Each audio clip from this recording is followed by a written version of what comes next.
ನಮಸ್ಕಾರ. ಬನ್ನಿ, ಇವತ್ತು ನಮ್ಮ ದೇಹದೊಳಗಿನ ಒಂದು ಅದ್ಭುತ ಜಾಲದ ಬಗ್ಗೆ ಮಾತಾಡೋಣ. ಅದೇ ಮಾನವ ರಕ್ತ ಪರಿಚಲನಾ ವ್ಯವಸ್ಥೆ. ನಮ್ಮನ್ನ ಜೀವಂತವಾಗಿಡೋ ಈ ಸಿಸ್ಟಮ್ ಹೇಗೆ ಕೆಲಸ ಮಾಡುತ್ತೆ ಅಂತ ನೋಡೋಣ. ಈ ಸಂಖ್ಯೆ ನೋಡಿ, 72. ಏನಿದು ಅಂತೀರಾ? 1 ನಿಮಿಷಕ್ಕೆ ನಮ್ಮ ಹೃದಯ ಸರಾಸರಿ ಇಷ್ಟು ಸಲ ಬಡಿದ್ಕೊಳ್ಳುತ್ತೆ. ಚಿಕ್ಕ ನಂಬರ್ ಅನ್ಸುತ್ತಲ್ವಾ? ಆದರೆ ಲೆಕ್ಕ ಹಾಕಿ, ಅಂದ್ರೆ ದಿನಕ್ಕೆ ಸುಮಾರು 1 ಲಕ್ಷಕ್ಕೂ ಹೆಚ್ಚು ಬಾರಿ.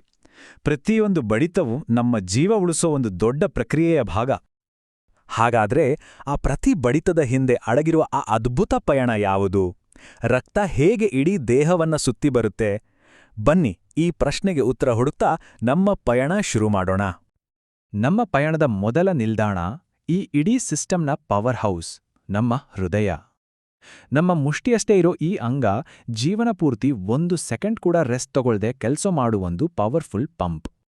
ಸಿಂಪಲ್ ಆಗಿ ಹೇಳೋದಾದ್ರೆ, ಹೃದಯ ಅನ್ನೋದು 4 ಚೇಂಬರ್ ಇರೋ ಒಂದು ಮಸ್ಕ್ಯುಲರ್ ಆರ್ಗನ್.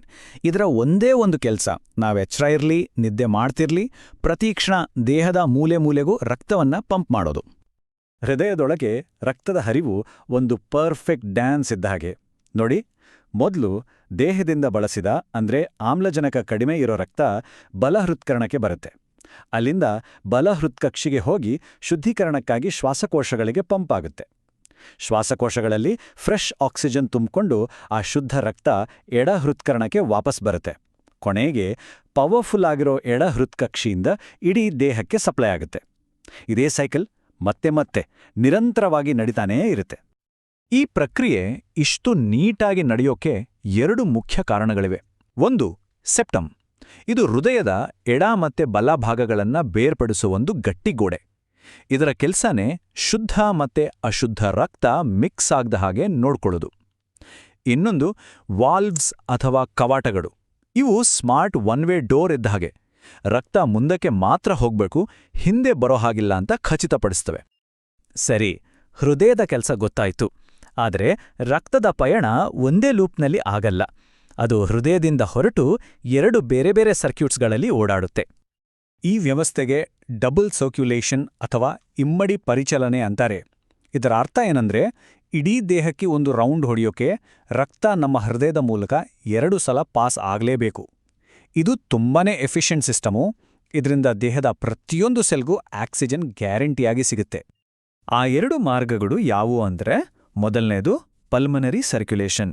ಇದೊಂದು ಶಾರ್ಟ್ ಟ್ರಿಪ್, ಅಂದ್ರೆ ರಕ್ತ ಹೃದಯದಿಂದ ಶ್ವಾಸಕೋಶಕ್ಕೆ ಹೋಗಿ ಆಕ್ಸಿಜನ್ ತುಂಬಿಸ್ಕೊಂಡು ವಾಪಸ್ ಹೃದಯಕ್ಕೆ ಬರುತ್ತೆ ಅಷ್ಟೇ.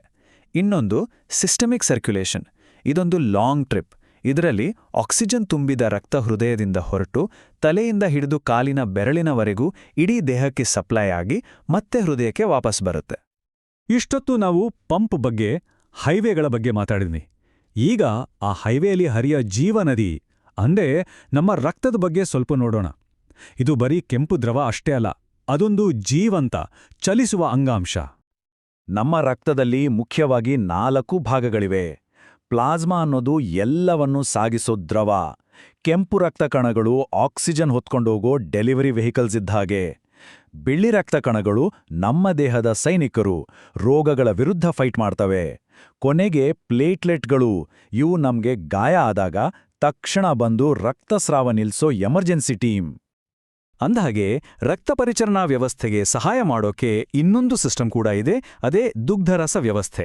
ಇದರ ಕೆಲಸ ಏನಂದ್ರೆ, ರಕ್ತನಾಳಗಳಿಂದ ಲೀಕ್ ಆಗುವ ಹೆಚ್ಚುವರಿ ದ್ರವವನ್ನೆಲ್ಲ ಕಲೆಕ್ಟ್ ಮಾಡಿ ಫಿಲ್ಟರ್ ಮಾಡಿ ಮತ್ತೆ ರಕ್ತಕ್ಕೆ ಸೇರಿಸೋದು. ಒಂಥರ ಸಪೋರ್ಟಿಂಗ್ ಟೀಮ್ ಇದ್ದ ಹಾಗೆ. ರಕ್ತ ಇಡೀ ದೇಹವನ್ನ ತಲುಪಬೇಕಂದ್ರೆ ಅದಕ್ಕೆ ಒಂದು ದೊಡ್ಡ ಹೈವೇ ನೆಟ್ವರ್ಕ್ ಬೇಕೇ ಬೇಕು ಅಲ್ವಾ? ಅದೇ ನಮ್ಮ ರಕ್ತನಾಳಗಳು. ಒಂದು ಇಂಟ್ರೆಸ್ಟಿಂಗ್ ವಿಷಯ ಗೊತ್ತಾ? ನಮ್ಮ ದೇಹದಲ್ಲಿರೋ ಎಲ್ಲಾ ರಕ್ತನಾಳಗಳನ್ನ ಒಂದರ ಪಕ್ಕ ಒಂದು ಜೋಡಿಸಿದ್ರೆ ಅದರ ಉದ್ದ ಸುಮಾರು 1 ಲಕ್ಷ ಕಿಲೋಮೀಟರ್ ಆಗುತ್ತೆ. ಅಂದ್ರೆ ಭೂಮಿಯನ್ನ 2.5 ಸಲ ಸುತ್ತಿ ಬರಬಹುದು. ಈ ಹೈವೇ ನೆಟ್ವರ್ಕ್ನಲ್ಲಿ 3 ಥರದ ರೋಡ್ಗಳಿವೆ. ಅಪಧಮನಿಗಳು ಅಥವಾ ಆರ್ಟರೀಸ್. ಇವು ಹೃದಯದಿಂದ ರಕ್ತವನ್ನ ಹೈ ಪ್ರೆಷರ್ನಲ್ಲಿ ತಗೊಂಡು ಹೋಗೋ ದೊಡ್ಡ ಎಕ್ಸ್‌ಪ್ರೆಸ್ ವೇಗಳು. ಅಭಿಧಮನಿಗಳು ಅಥವಾ ವೇನ್ಸ್. ಇವು ರಕ್ತವನ್ನ ವಾಪಸ್ ಹೃದಯಕ್ಕೆ ತರೋ ಲೋ ಪ್ರೆಷರ್ ರೋಡ್ಗಳು. ಇವೆರಡನ್ನೂ ಕನೆಕ್ಟ್ ಮಾಡೋ ಕೂದಲೆಳೆಯಷ್ಟು ತೆಳ್ಳಗಿರೋ ಸಣ್ಣ ಸಣ್ಣ ಗಲ್ಲಿಗಳೇ ಕ್ಯಾಪಿಲರೀಸ್.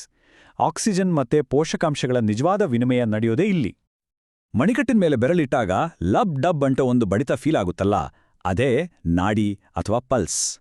ಇದು ಬೇರೇನೂ ಅಲ್ಲ, ಪ್ರತಿ ಸಲ ಹೃದಯ ರಕ್ತವನ್ನ ಪಂಪ್ ಮಾಡಿದಾಗ ಅಪಧಮನಿಗಳ ಗೋಡೆಗಳ ಮೇಲೆ ಉಂಟಾಗೋ ಒತ್ತಡದ ಅಲೆ ಅಷ್ಟೇ. ಇದು ಹೃದಯದ ಆರೋಗ್ಯದ ಒಂದು ಡೈರೆಕ್ಟ್ ಸಿಗ್ನಲ್. ಇನ್ನು ಬ್ಲಡ್ ಪ್ರೆಷರ್ ಅಂದ್ರೆ ರಕ್ತದೊತ್ತಡ. ನಮ್ಮ ರಕ್ತನಾಳಗಳ ಅನ್ನೋ ಹೈವೇಲಿರೋ ಟ್ರಾಫಿಕ್ ಪ್ರೆಷರ್ ಇದು.